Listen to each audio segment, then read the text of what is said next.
Chapter 1. The New Puppy. My name is John Grogan, and I love dogs. When I was 10 years old, my father gave me my first dog. I called him Sean. Sean was my best friend. He went everywhere with me, and he was very obedient. When I called him, he came to me. He played with me, and he walked next to me without a leash. In the car, he sat next to me quietly. After many years, Sean died. He was 14 years old. By that time, I wasn't a boy, I was a man. I had my first job. Sean was a great dog. I wanted to get another dog, but it had to be as wonderful as Sean. Some years later, I moved to Florida and married Jenny. Jenny and I had jobs with newspapers. We were very happy. We were young and in love, and life was wonderful. One day I bought a plant for Jenny. It was very large, with beautiful white flowers. Jenny loved it. Maybe too much. Every day she gave it water. In the end, the plant got sick and died. Some days later, I woke up early. Jenny wasn't in bed. I found her at the table with a newspaper. She had a red pen in her hand. "Jenny," I said, "what are you doing?" She showed me the newspaper. It was open at a page of ads. "Look at this, John," she said. I saw an ad with a big red line under it. Beautiful Labrador puppies, 5 weeks old. "I can't forget about that plant," Jenny said. "Why couldn't I look after a plant? I only had to give it water, but I killed it." She looked sad, but then she smiled. "I can't look after a plant, but maybe I can look after a dog. And later, maybe I'll be ready for a baby." I thought about that. Jenny and I wanted to have children one day, but we loved dogs, too. Our little house was a good place for a dog. We lived near a park and near a beach, and the house had a big yard with lots of trees. "Okay," I said. I put my arms around Jenny. "Let's get a dog." So some days later, we drove to the address in the ad.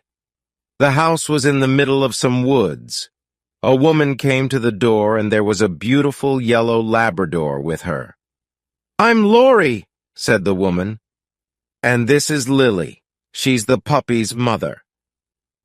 "Where's the father?" I asked. "Oh," said Lori. "Sammy boy? He's around here somewhere." Then she said quickly, "Do you want to see the puppies?" Lori took us into a room behind the kitchen. There were a lot of newspapers on the floor and a large box by the wall.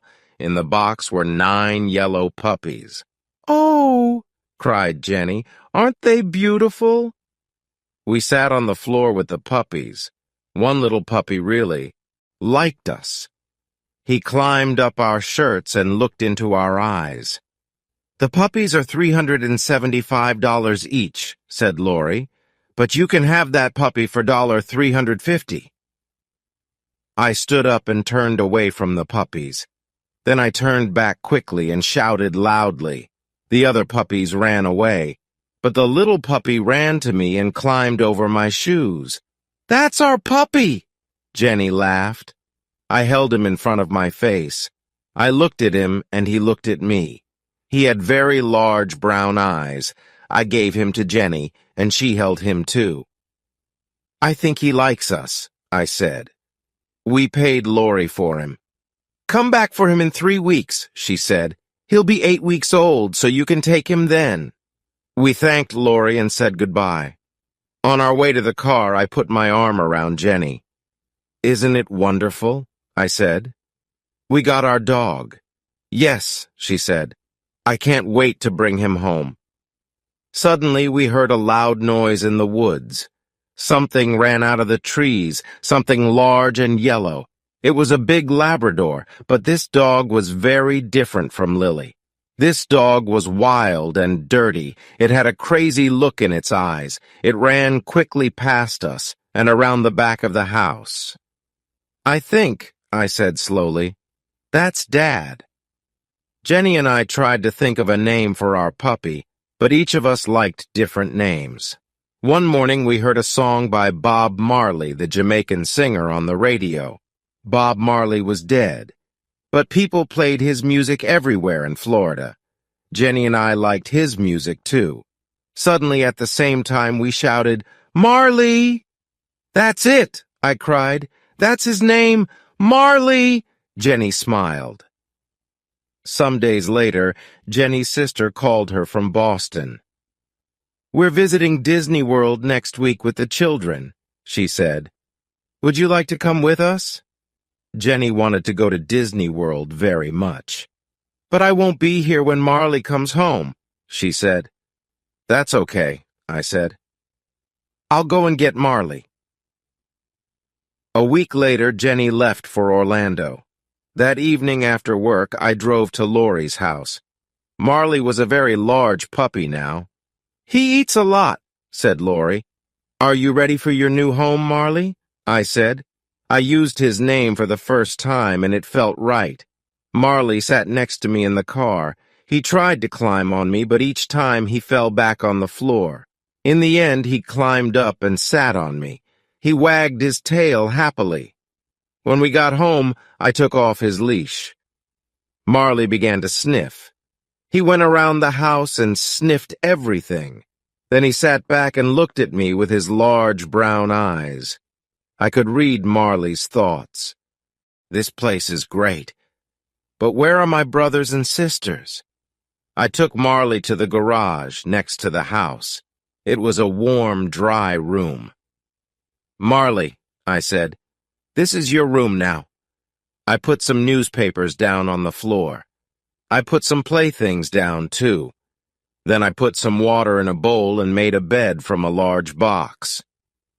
"You're going to sleep here," I said. I put Marley into the box. He looked sadly up at me. I went back into the house and closed the door. I stood and listened. I could hear nothing. Then I heard a cry, and then another cry. The cries got louder and louder. When I opened the door again, Marley stopped crying. I petted him for some time. Then I left again and closed the door. Marley started to cry again. I was very tired, so I went to my bedroom. My bedroom wasn't near the garage, but I could hear Marley's cries. I felt sorry for him. His family wasn't there. After I got into bed, I listened to Marley's cries for half an hour. Then I got up and went back to the garage. Marley stopped crying and wagged his tail. I carried his box into my bedroom and put it on the floor next to my bed. Then I got into bed and put my hand down into the box. Some minutes later, Marley was asleep. I slept too. Chapter 2. Life with Marley. For the next 3 days, I played with Marley. I lay on the floor and he climbed on me. He followed me everywhere and he tried to chew on everything. When Jenny came back from Disney World, she played with Marley too. She held him and petted him. She got up in the night and took him outside. Most of all, she gave him food. Marley ate 3 large bowls of puppy food every day. He got bigger all the time. His head and his paws were very large, and his tail was thick and heavy. When he wagged his tail, he pushed everything onto the floor, magazines and glasses and photos. Marley loved to grab things and hold them in his mouth. He grabbed things from the floor and from the dining room table. He grabbed shoes, pens, bottle tops, and many other things. "All right, what have you got this time?" I asked. When I opened his mouth, I always found something new inside. Every morning I took Marley for a walk on the beach. Then I put him in the garage with a bowl of water and some playthings. After that, I went to work. I always said, "Be a good boy, Marley." Jenny came home at lunchtime and gave him food. In the evenings, we took Marley down to the beach again, but our walks weren't easy. Marley ran in front of us and pulled on his leash. We pulled him back, then he pulled us again. He went this way and that way, and he sniffed everything. We tried to teach Marley, "Come, stay, sit down, no," but he didn't listen to us. He wasn't obedient. He was like an excited child, but every day he got bigger and stronger. "I killed the plant, but I'm good with Marley," Jenny said happily. One day, Jenny invited a friend to our house. Her friend brought her old dog Buddy with her. Buddy and Marley ran and played. Then they were tired, so they lay down in the yard. Some days later, Jenny was with Marley when she said, "Come and look at this, John." I looked and I saw something small and black in Marley's fur. "Oh no," I said, "Marley has fleas." They were on his paws, inside his ears, and under his tail. "Buddy had fleas, and he gave them to Marley," said Jenny angrily. She ran out and got into her car. Half an hour later, she came back with bags of chemicals. First, she washed Marley's fur with the chemicals. Then she put him in the garage and cleaned the house carefully. I cleaned the yard. Every day after that, we looked in Marley's fur, but we couldn't see any more fleas. Some weeks later, Jenny said, "John, I'm going to have a baby." "That's wonderful," I said. I was very happy. We were ready for a baby now.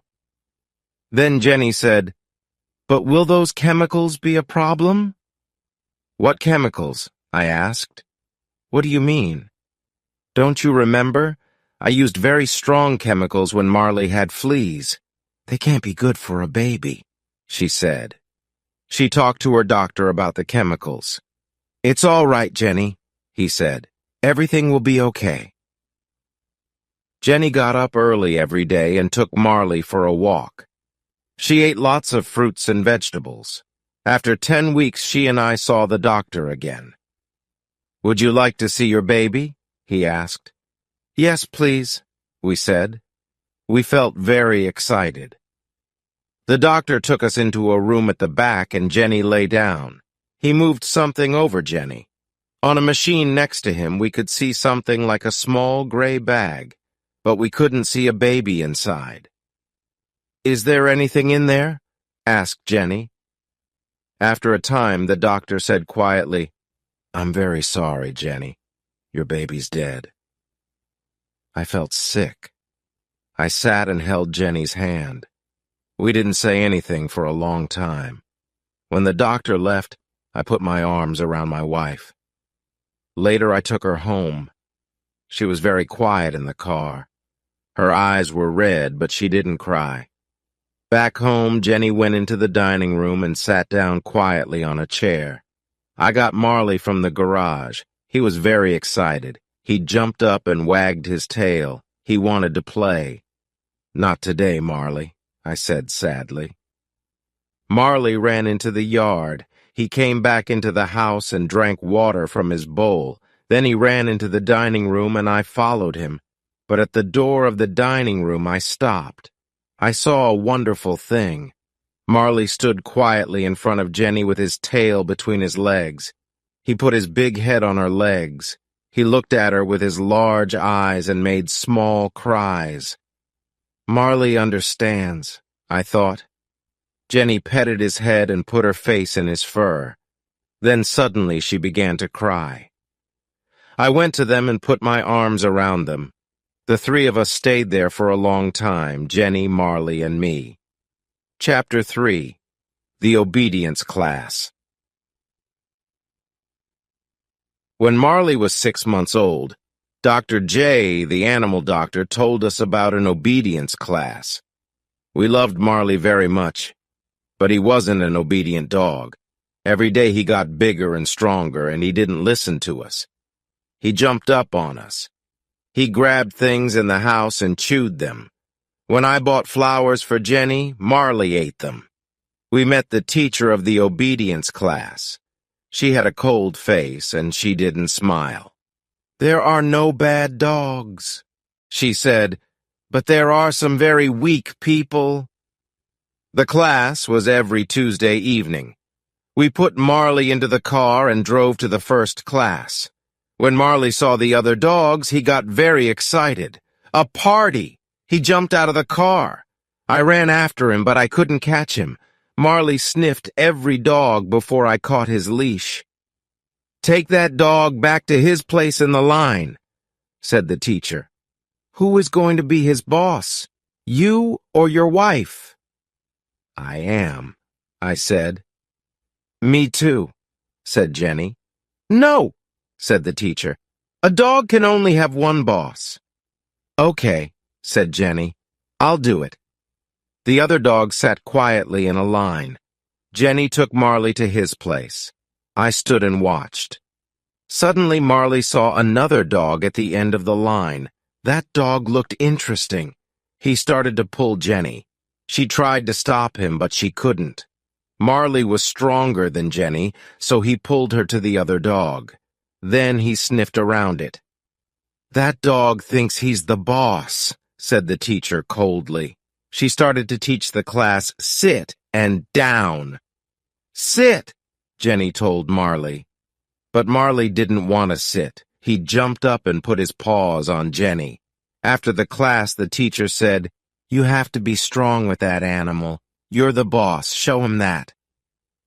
When we got home, Jenny said, "You can take Marley to the class next week." The next Tuesday, Marley and I went back to the class. Jenny stayed at home. In the car, I said to Marley, "I'm the boss. You're not the boss. I'm the boss. Do you understand?" But Marley only looked at me and wagged his tail. Then he tried to chew my hands. In this lesson, the dogs had to walk quietly next to us. It was a very important lesson for Marley.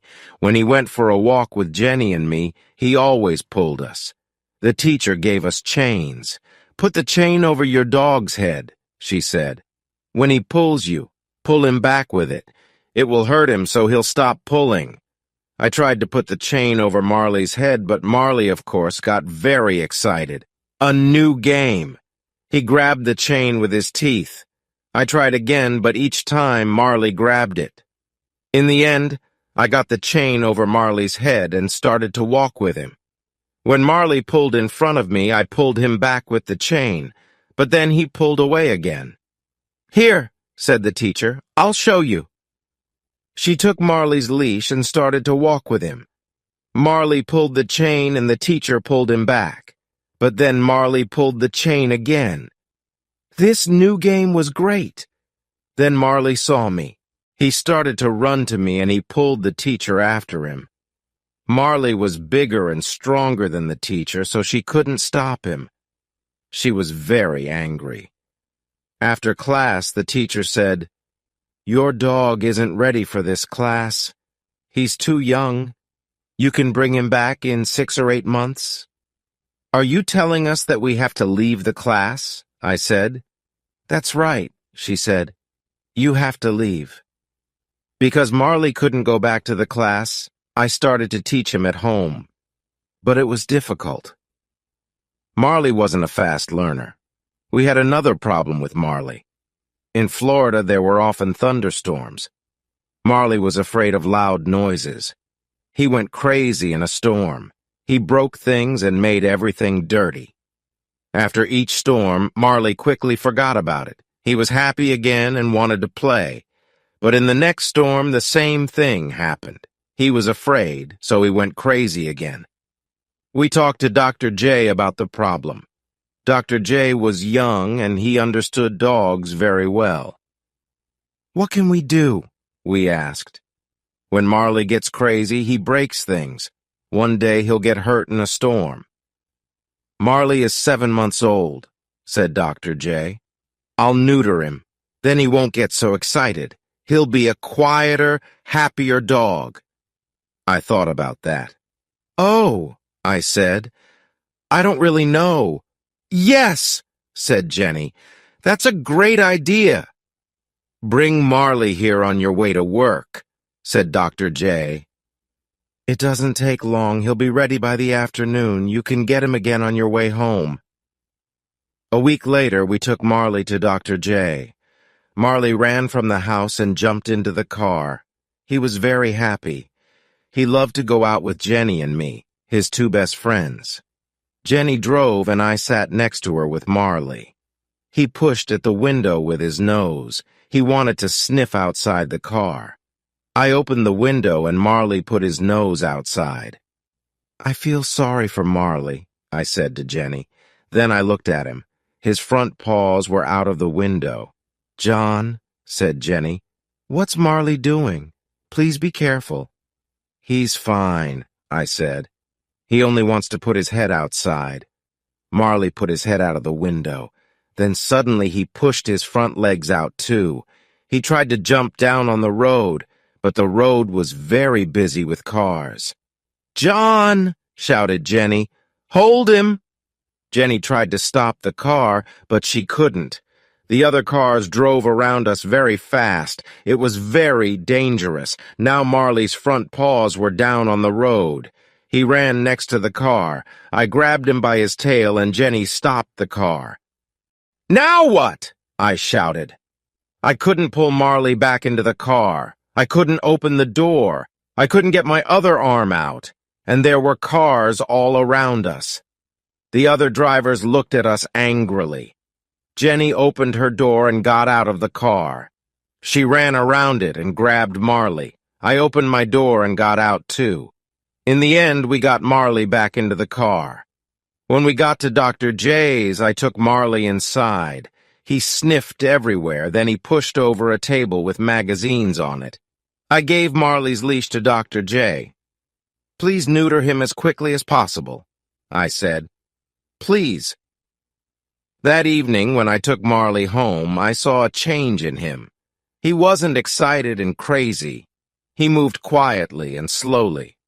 Good, I thought. Chapter 4. Changes at Home. Jenny and I worked hard at our jobs. We also worked hard at home. So one evening I said, "Let's go on vacation, Jenny." The next day I bought 2 airplane tickets. They were for a 3-week vacation in Ireland.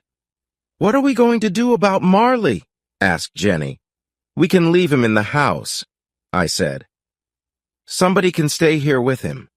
"Marley is a difficult dog," said Jenny. "That person will have to be kind but also strong. He or she will have to be his boss." "I know," I said. Then I had an idea. Kathy loves animals. Kathy worked in my office.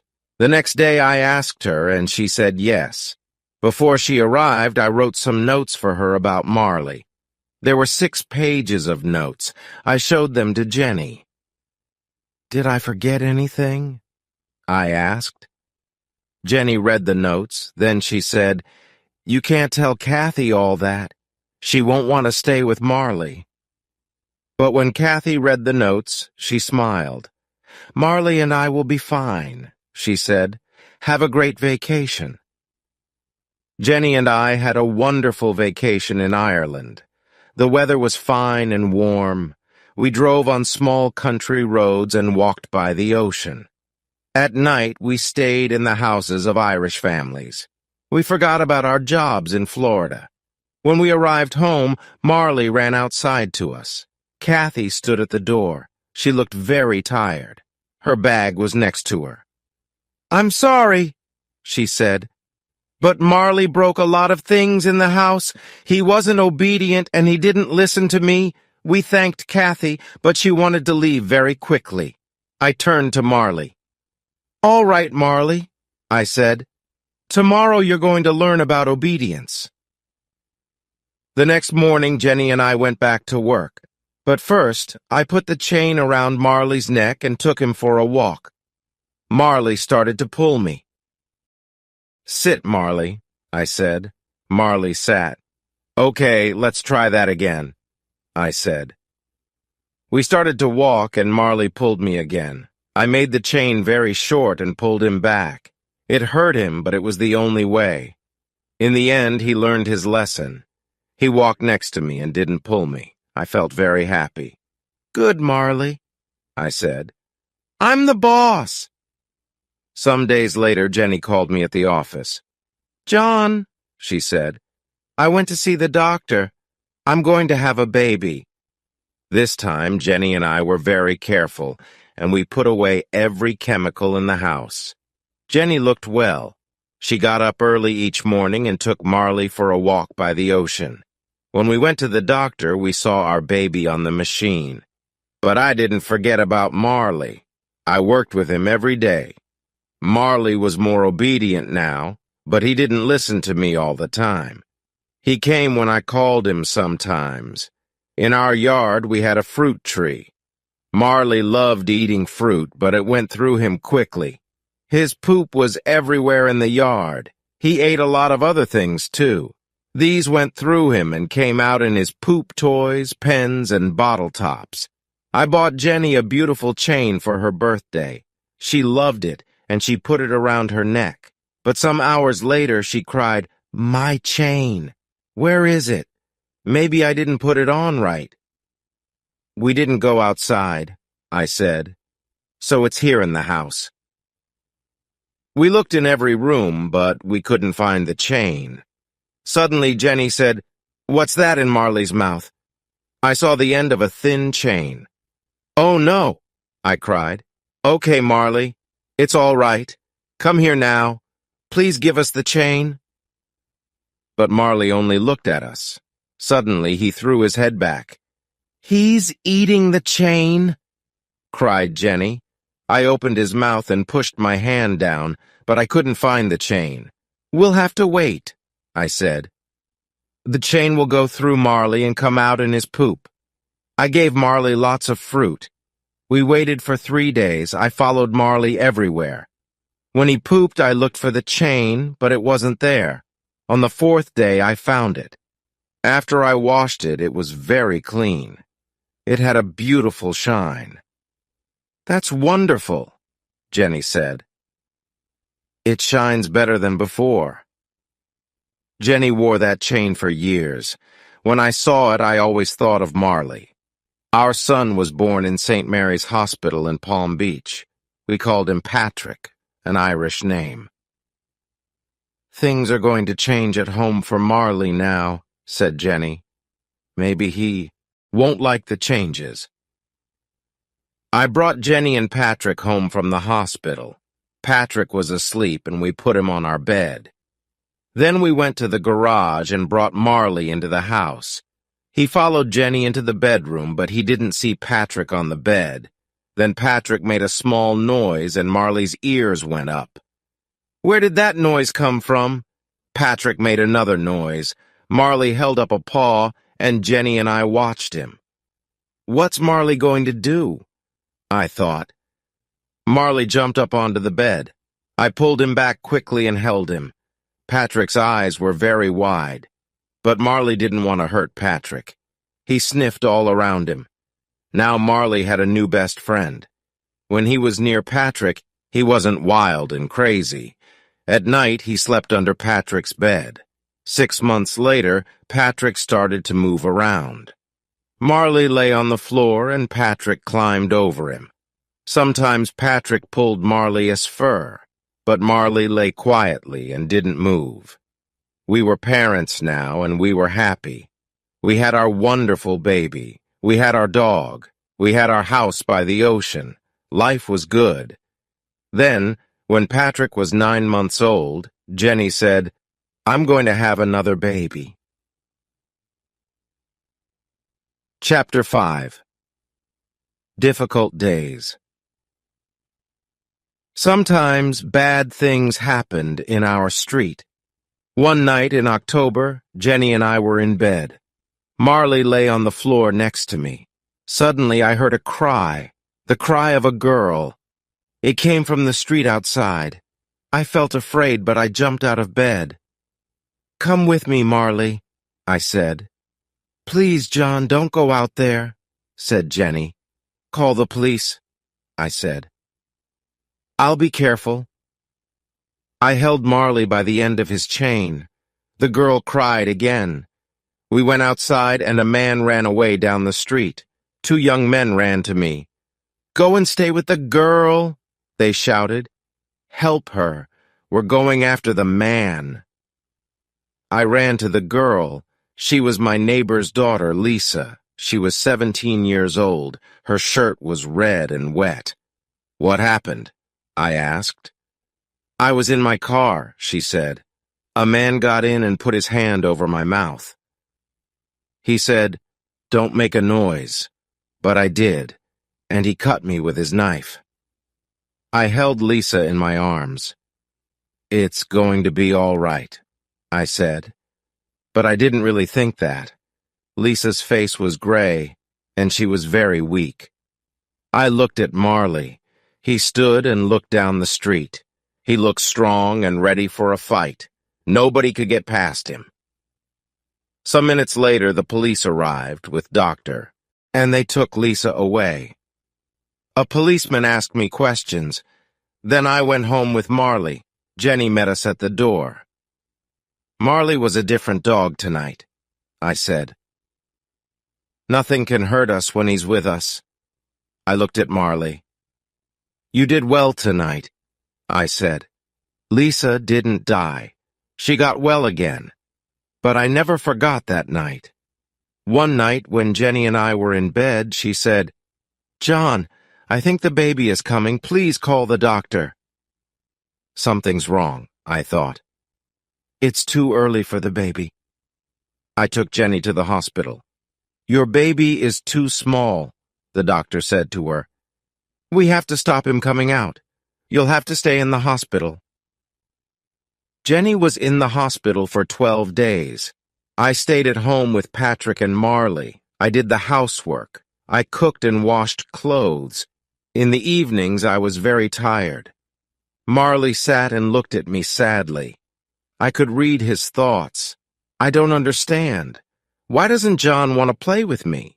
Why doesn't he take me for walks? And where's Jenny? I didn't do things at home very well. I left the bathroom door open all the time. Marley loved to go into the bathroom and to drink water from the shower. One day I took Patrick on a visit to the hospital. "What did you do to Patrick?" Jenny asked. "What do you mean?" I asked.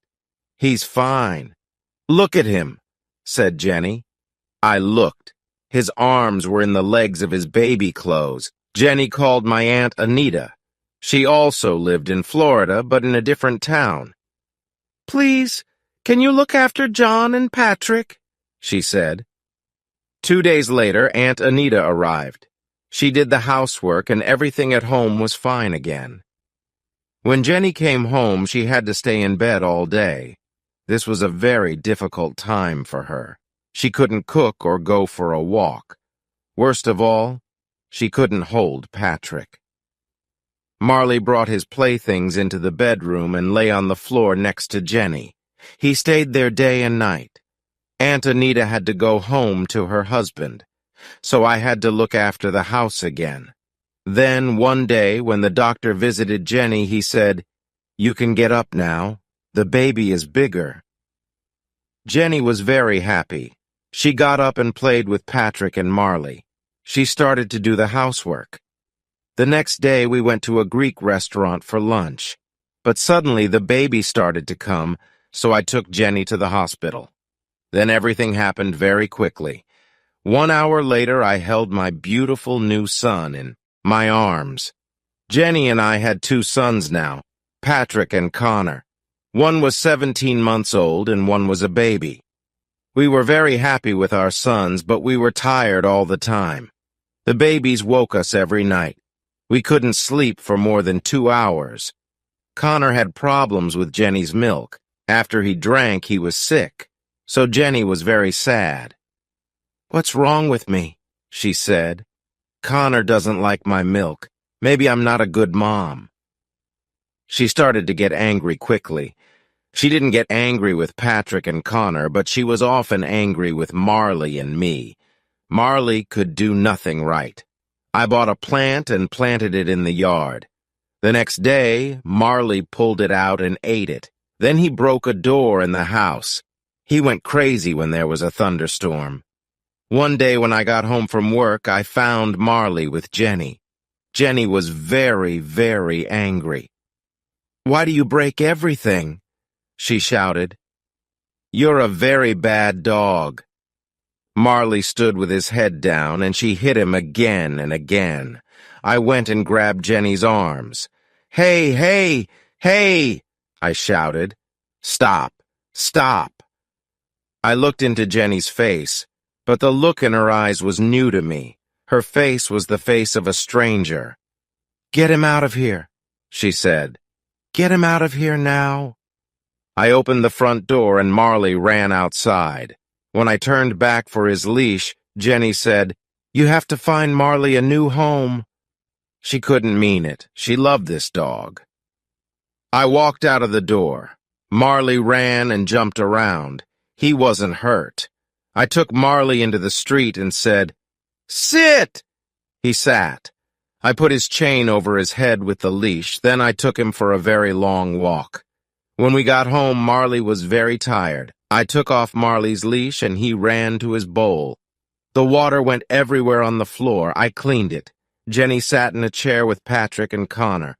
When I walked past her, she said quietly, "I want that dog to leave." I felt very sad. Marley was my friend and I loved him. I didn't want to find a new home for him. But I also had a wife and 2 small children. I had to think about them. I talked to my friends and neighbors about Marley. "Do you want a Labrador?" I asked. But nobody did. I looked in the newspapers. They were full of ads from people with dogs, and a lot of the ads were for Labradors. These people paid a lot of money for their dogs, I thought. But now they're looking for new homes for them. Labradors are too difficult, too big and strong. Marley wasn't an easy dog. He wasn't obedient, and he broke things. But we brought him to our home when he was a puppy. He loved us and we loved him. He was our dog. I took Marley back to the obedience class. A different teacher was there now. This time, things went better. I said, "Sit," and Marley sat. I put the chain around his neck and he walked quietly next to me. I said, "Stay," and he stayed. I walked away from him, but he didn't move. Then I turned and said, "Come." Marley ran quickly to me. "Good boy, Marley," I said. Good boy." At the end of the 8 weeks, the teacher gave me a paper. It said, "Marley did well in the obedience class." I was very happy. On the way home, I sang after this. A wonderful thing happened.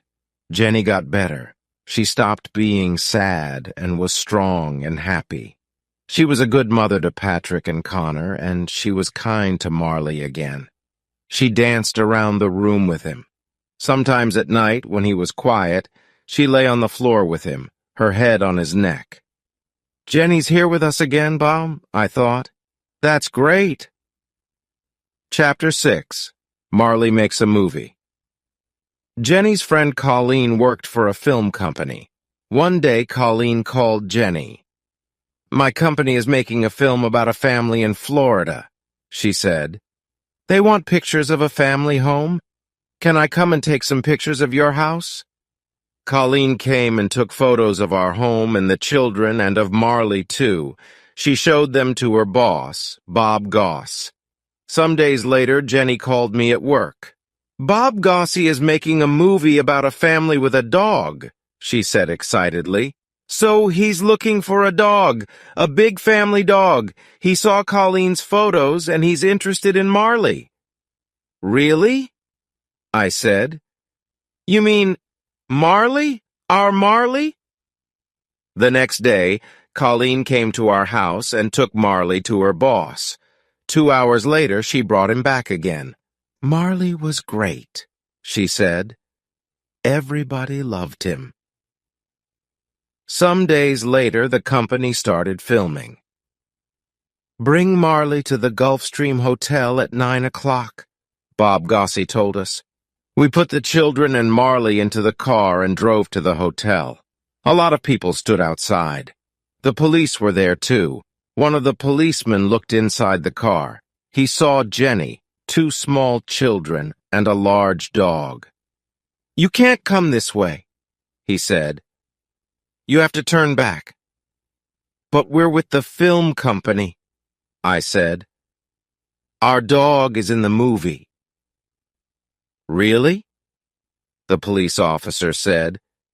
Then he looked at a paper in his hand. You have the dog? Marley's name was on the paper. I have the dog, I said. Marley the dog. Oh, said the policeman. He turned to another policeman and shouted, He has the dog, Marley the dog. Then he turned to us again. You can come in, he said. I felt very important. Marley was famous. The cameraman started to film Marley, but Marley wasn't obedient. He ran and jumped. He chewed through his leash. Cut, cut, cut, shouted Bob Goss. At the end of the day, we took Marley home. Marley, I said sadly, you're not going to be famous. But the next day, the film company called again. Please bring Marley back here, they said. When we got back to the hotel, Bob Goss said, On film, Marley was great. Marley had a very good time with the people in the film company. Everybody played with him and petted him. After 4 days, the cameramen stopped filming. Call us after 8 months, said Bob Goss. The movie will be ready then. After 8 months, we called the company. The name of the movie was The Last Home Run, but we couldn't learn anything about it. I called the company again and again. 2 years later, I was in a store and there were a lot of movies on the shelves. Suddenly, I saw The Last Home Run. Marley's movie. I bought it and took it home. Come and watch this, I shouted to Jenny and the children. We saw Marley in the movie. He was only there for 2 minutes, but it was very exciting. We all laughed and cried. We're famous, shouted Patrick. Marley's name came at the end of the film. In big letters it said, Marley the dog.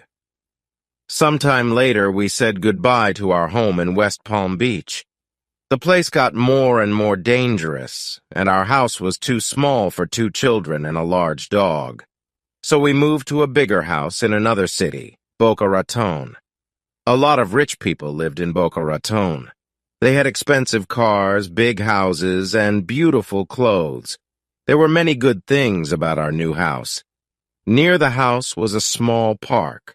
But best of all, it had a pool. We all loved the pool, but Marley loved it most.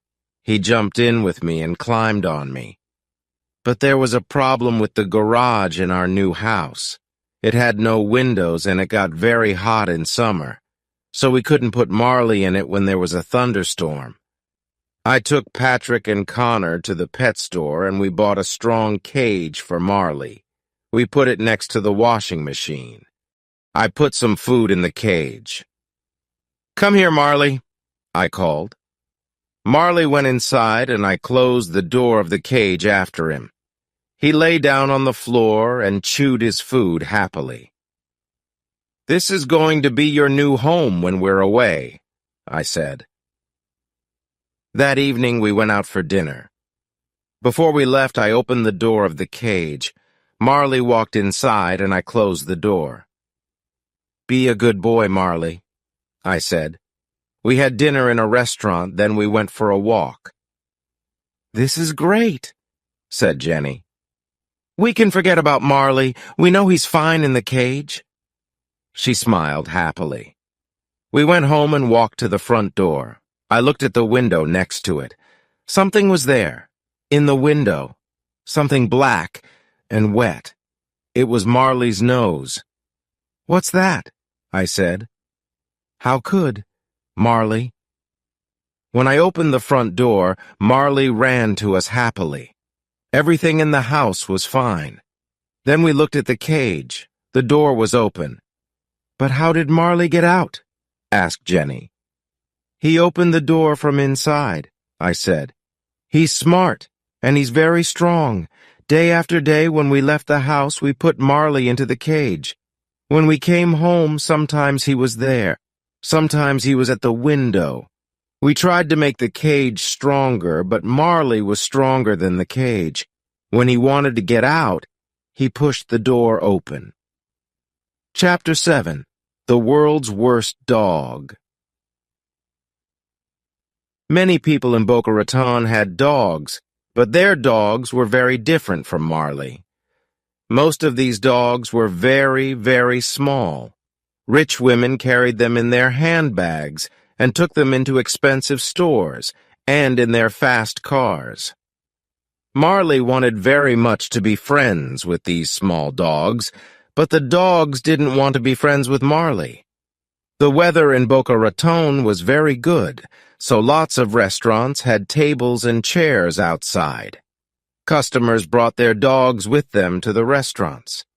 People ate their food or drank coffee, and their dogs lay quietly on the ground. One Sunday afternoon, we went out for lunch. We parked our car and walked up and down the street. Many other people were out with their dogs, too. Marley walked next to me on his leash. We found a restaurant and sat down outside. I put Marley's leash around one of the legs of the strong, heavy table. The waiter came and we asked for some drinks. Then Jenny held up her glass happily. "To a beautiful day with my beautiful family," she said. Suddenly our table started to move. It moved quickly between the other tables and the other customers. "What's happening?" I thought. Then I saw a small white dog across the street. "Marley's going to that dog!" I shouted. "We have to stop him!" We jumped up and ran after Marley and the table. "Sorry, sorry, sorry!" we shouted to the other customers. I ran and grabbed the table. Jenny grabbed it too. We held it and it stopped moving. I turned around and saw the faces of the other customers. Everybody looked at us with their mouths open. We carried the table back to its place and a waiter came. "I'll get some more drinks for you," he said. "No, said Jenny. "We'll pay for our drinks and leave." Jenny and I had another baby. This time it was a girl and we named her Colleen. When Colleen was 2 months old, I had my 40th birthday. I wanted to do something exciting on my birthday, but it was a very quiet day. When I arrived home from work, Jenny was tired. By 8:30, all 3 children were asleep, and Jenny was too. I felt a little sad. I took a drink outside. I sat and looked at the ocean. Marley lay on the ground next to me. I thought about my life, then I thought about Marley. He wasn't a puppy now. He was 6 years old, but he loved life and he was very happy.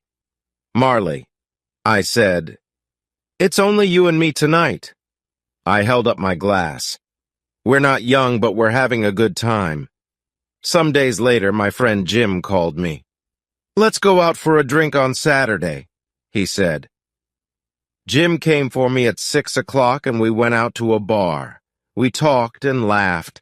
Then the barman called out, "Is John Grogan here? There's a phone call for John Grogan." It was Jenny. "The baby's crying," she said. "Can you come and help me?" "I'll take you home," Jim said. When we turned into my street, I saw a lot of cars. "Somebody's having a party," I said. Jim stopped the car outside my house and I invited him inside. Then, suddenly, the front door opened. Jenny stood there with Colleen in her arms. She had a big smile on her face. I looked into the yard. There were lots of people around the pool, my friends and neighbors. "Happy birthday, John!" they shouted. "I wanted to take Marley to the beach. You couldn't take pets onto most beaches in South Florida, but one small beach was different. Everybody called it Dog Beach. On Dog Beach, dogs could run freely. They didn't have to be on a leash. One morning in June, I took Marley to Dog Beach. There were lots of people with dogs, but the dogs were on leashes." "What happened?" I asked a man. "The police came," the man said. "We have to use a leash."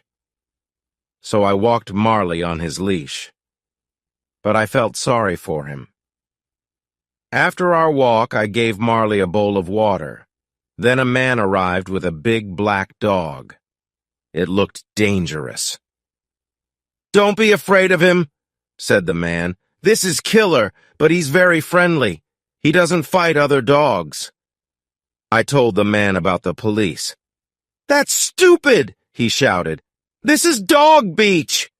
He took off Killer's leash, and Killer ran into the water. Marley looked at Killer, and then he looked at me. I could read his thoughts. Please, please, please, I'll be good. But then Marley started to drink from the ocean. Stop that, Marley, I cried. You'll be sick. But Marley didn't listen to me, and he didn't stop drinking. Then he started to turn around in the water. Oh, no, I thought. I ran into the water, but it was too late. Marley pooped everywhere. Hey, somebody shouted angrily. Get your dog. Marley, no, I shouted. I could feel everybody's eyes on me, and on Marley. No, Marley, no, no, no, no. Marley's poop was everywhere. The other people grabbed their dogs. Marley came out of the dirty water and looked at me happily. But we had to leave. That wasn't nice, the man with Killer said. Sorry, I said. I put Marley's leash on him. Other dogs didn't drink water from the ocean. Marley wasn't a bad dog, but sometimes he did stupid things. What's wrong with you, Marley? I said on the drive home. Sometimes you're the worst dog in the world. I never took Marley to the beach again. Chapter 8. We moved north. When Colleen was 2 years old, I got a job with a magazine in Pennsylvania, in the northeast of the United States. We were ready for a change from Florida. There were too many people and cars. The weather was always hot, with a lot of thunderstorms. We wanted to live in a quiet place in the country. We wanted to see summer, winter, spring, and fall. Most of all, we wanted to see snow. Our new home was very beautiful. There was a small river near our house, and there were woods all around it. Marley was very happy. Fi loved playing in the woods and running after small animals. 3 weeks after New Year, it snowed. The children were very excited because it was their first time. We put on warm jackets and ran outside. Marley followed us. Marley was very funny in the snow. He fell down all the time. Snow lay on his fur and his face. I could only see a black nose and 2 brown eyes. I could read his thoughts. I don't understand. What's this? It feels so cold and wet.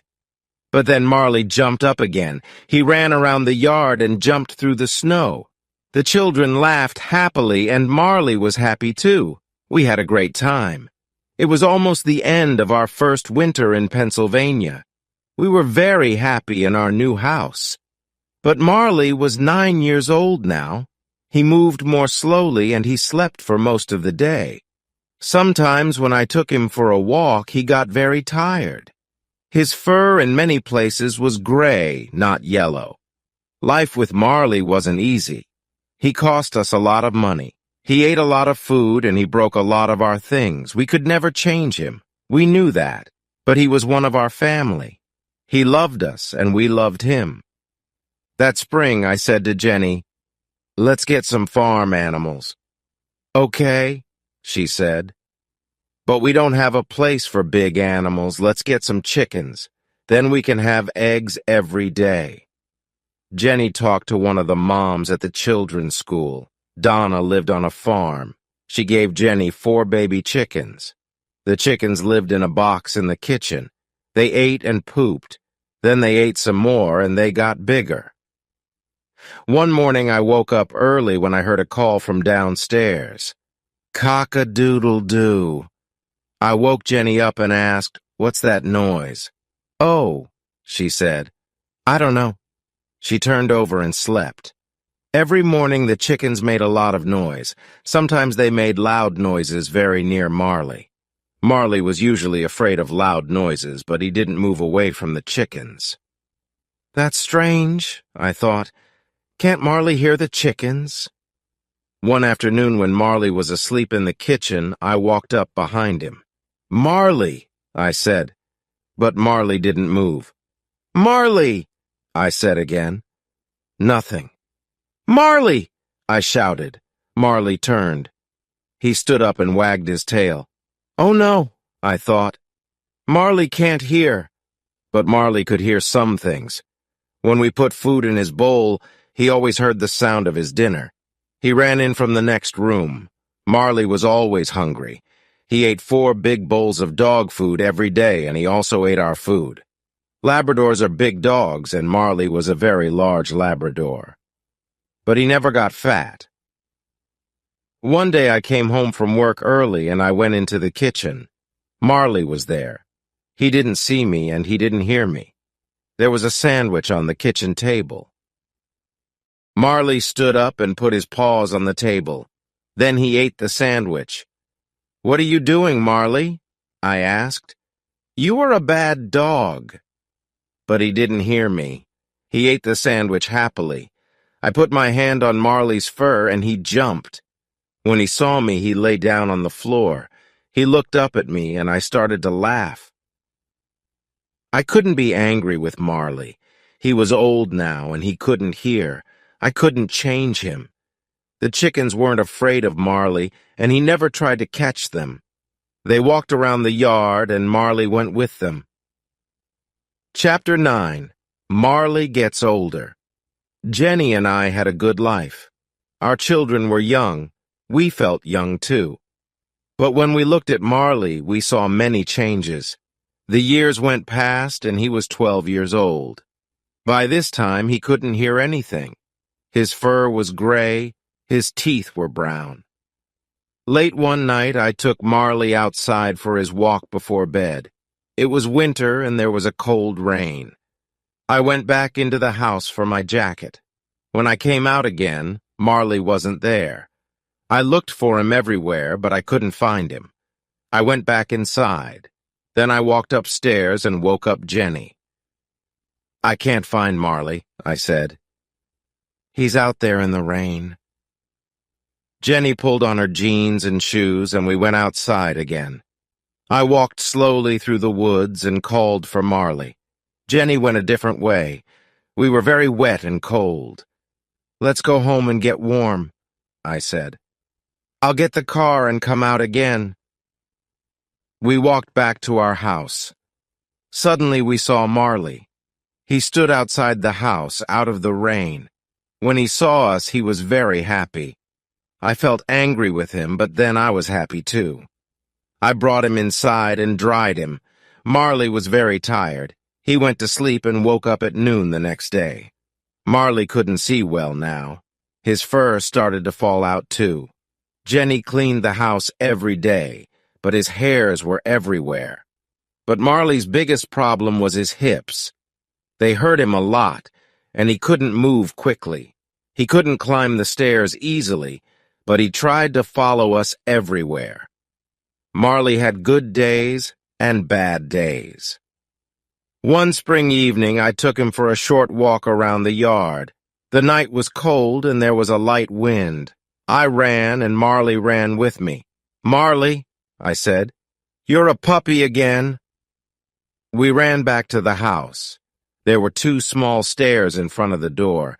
When Marley tried to climb the stairs, he fell down. He lay on the stairs and looked sadly up at me. Marley was too heavy for me. I couldn't carry him, so I had to push him up the stairs. Then he stood up and went into the house. When I looked at Marley, I thought, we only have one life, and it can change very quickly.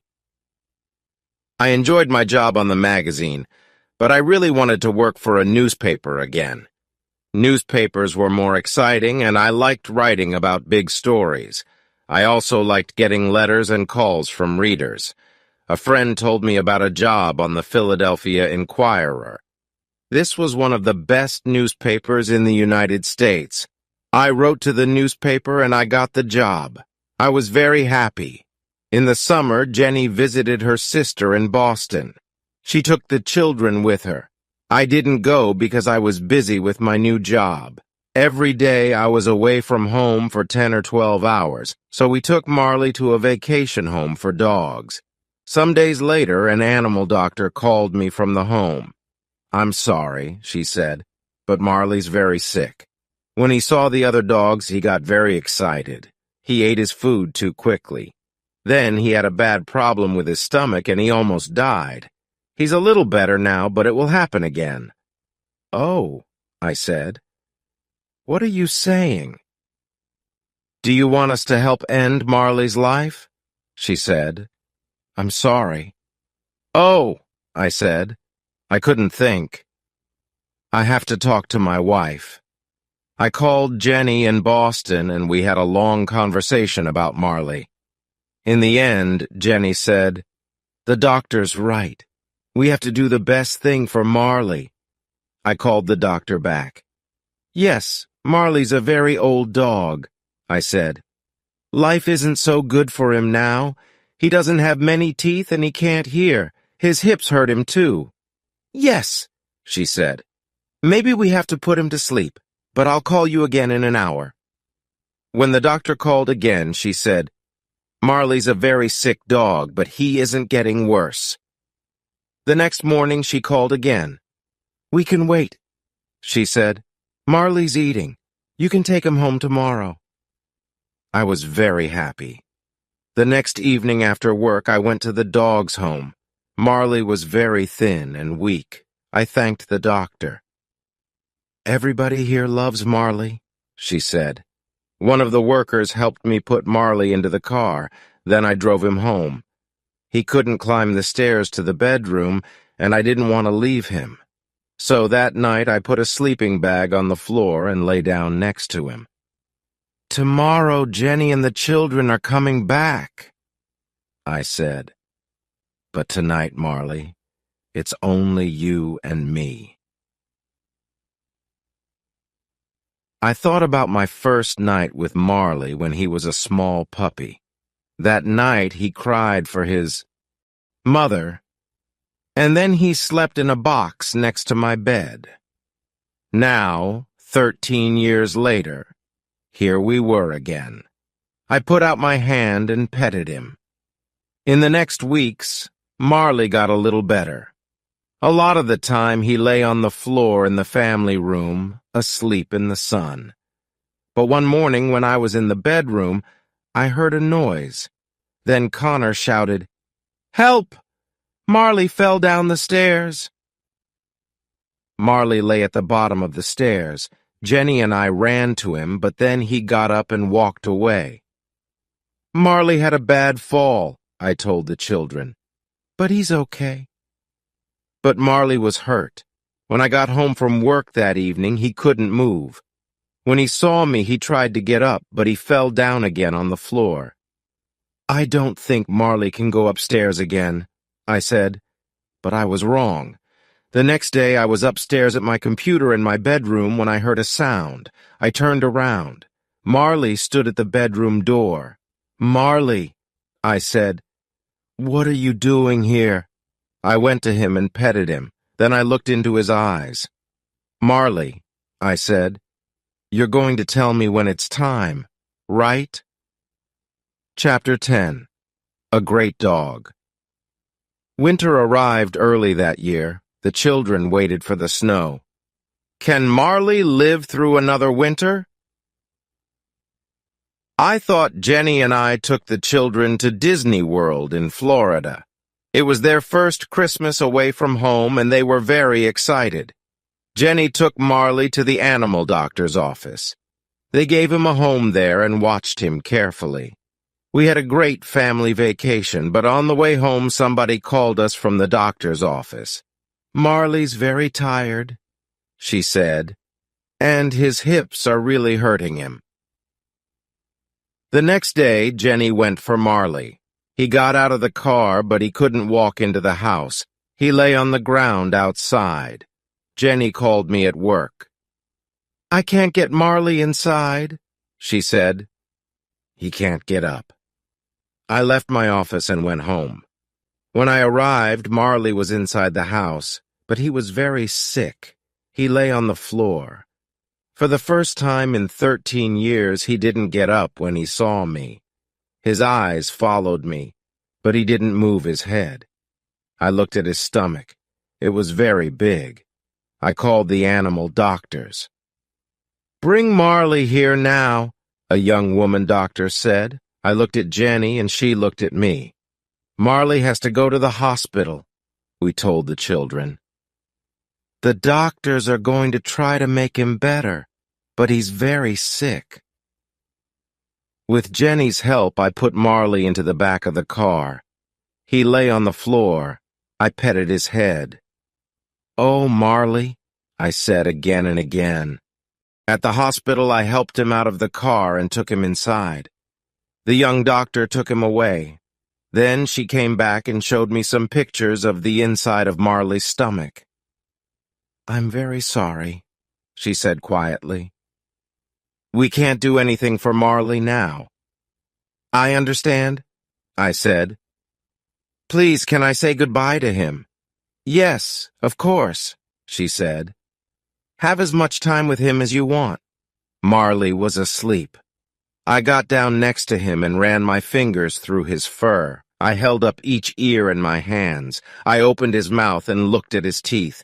Then I held up his front paw. "I want you to understand something, Marley," I said.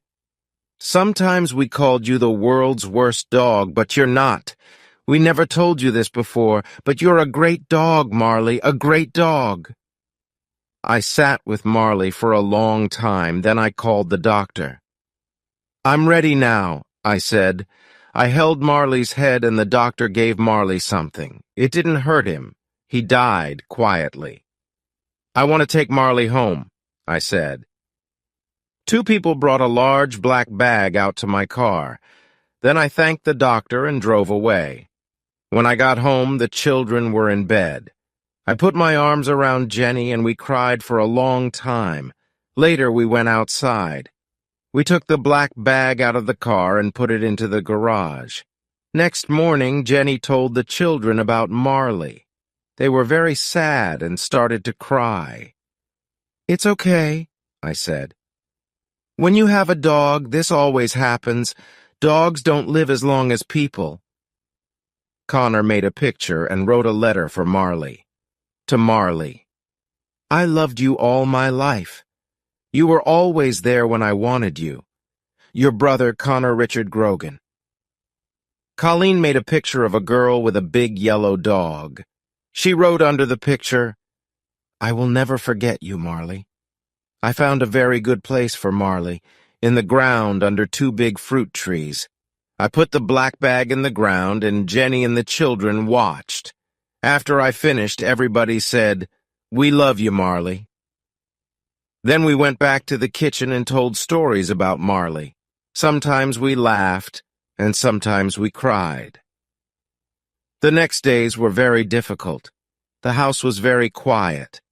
When I came home at night, there was no Marley.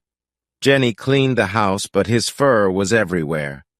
On morning, when I put on my shoes, I found some of Marley's fur inside them. Marley was my dog for 13 years. He wasn't an obedient dog, but he was important in my life. I wanted to tell other people about him. So I wrote about him in my newspaper.